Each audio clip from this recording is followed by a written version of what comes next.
The very first words God ever spoke to us, to humanity, were, "Let there be light." Have you ever just sat with that? What did it mean? You might hear it and think, oh, okay, the sun. God made the sun. But here's the wild thing. It wasn't the sun. The sun shows up way later, on day 4. So what was this light? If it wasn't a light bulb in the sky, what was it? Pull up a chair. Let's get into this. We're going to look at 3 things. When did he say it? Like what was actually happening in that moment? To who was he even talking? Was he talking to the angels? To himself? And then, the big one, why? Why did God start the entire story of everything with that sentence?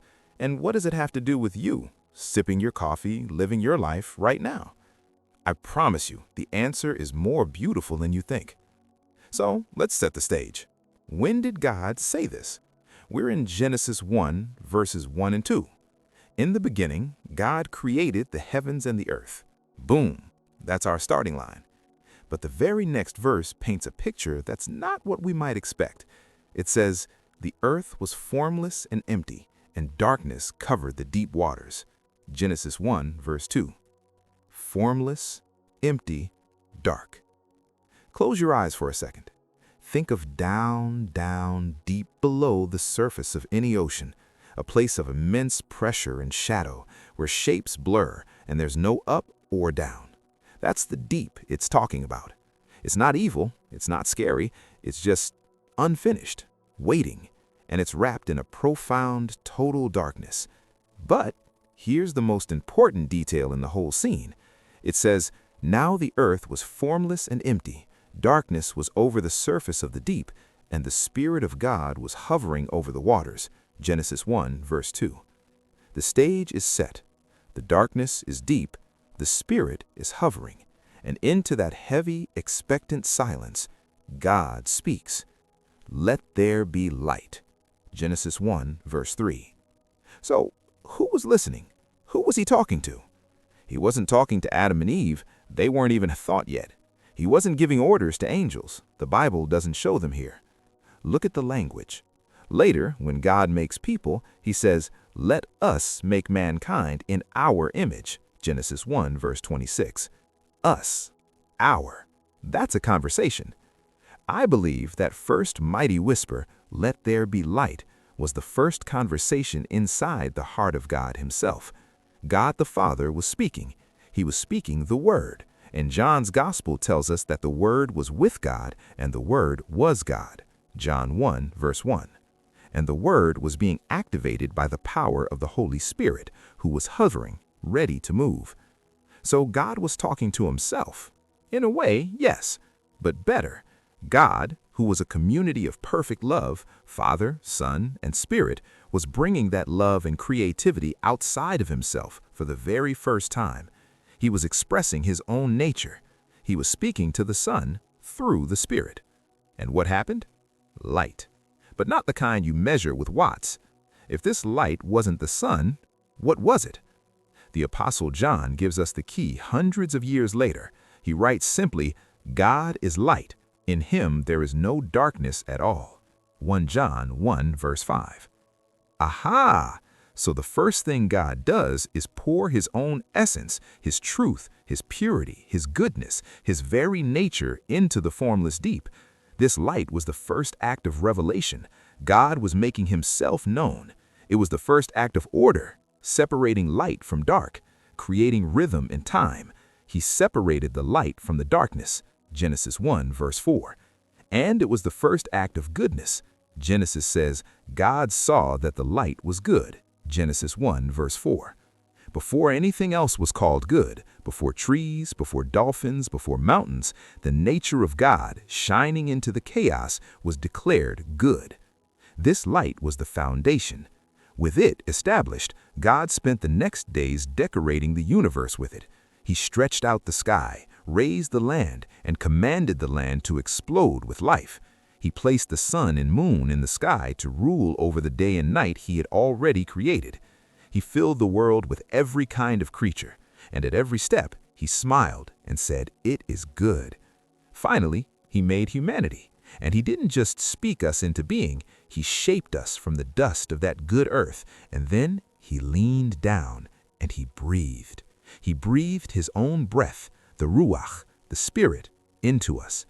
That breath was life, and that life, it contained the light. We became the living mirrors designed to reflect that original holy light back into the world, to tend it, to spread it. So, why? Why start the whole cosmic story with "Let there be light"? Let's break it down. 1. Because it reveals God's primary eternal purpose to confront darkness with his glorious life-giving presence. His first creative act was, in essence, his first act of salvation. It was the proclamation of his kingdom. Where his light goes, chaos must submit, form is given, and goodness is established. It was the light of consciousness. 2. It was the light of, "Hello, I see you." Imagine you're in a pitch-black room. You know the furniture is there, but you can't see it. Then someone turns on a lamp. In that moment, the chair isn't just a shape in the dark, it's a chair you can recognize and know. That's what this first light did. Before, creation was just there. When God said, "Let there be light," it was him, in a sense, turning on the lamp of his attention. He was saying, "Hello, world, I see you. I know you're there." It was the first moment of being seen. 3.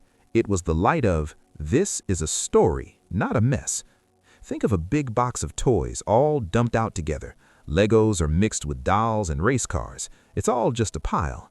Now imagine a light shining down that helps you start to sort it. Okay, these bricks go here. This car goes there. That first light did that for the universe. It started the gentle work of sorting. This is light, and that is dark. This is day, and that is night.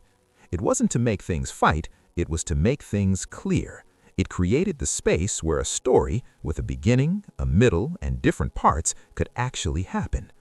4. It was the light of "This is good." Have you ever baked cookies or drawn a picture, taken a step back and just smiled? That feeling of, "Yes, this is just right." That's what God did.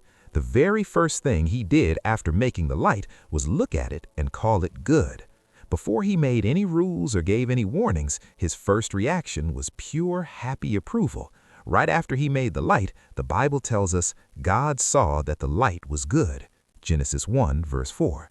He stamped the entire universe with a smile. That means the world wasn't born in anger or by accident.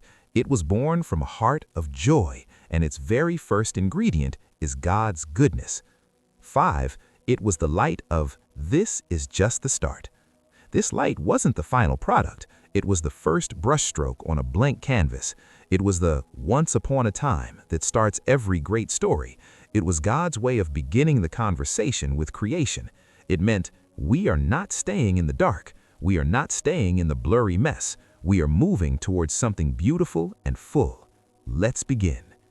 So, what did "Let there be light" really mean? It was God speaking 3 powerful invitations over all creation. Awaken, be known, begin.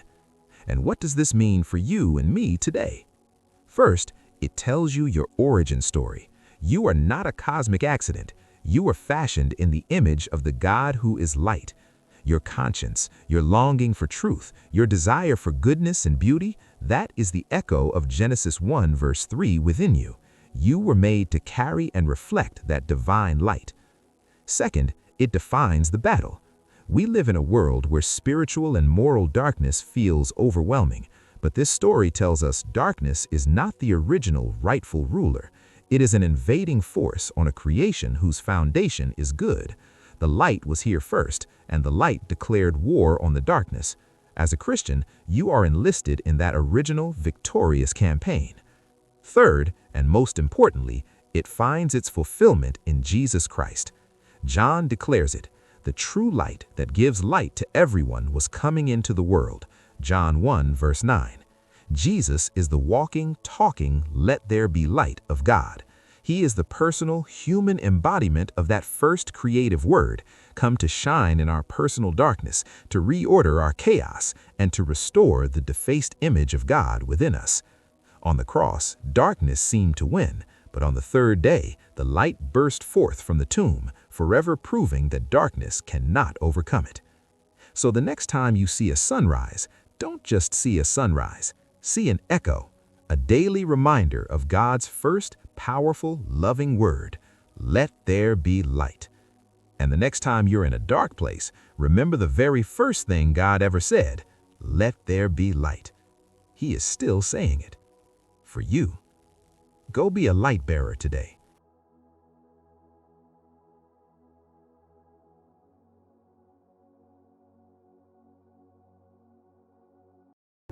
Thanks for watching. I'll see you next time.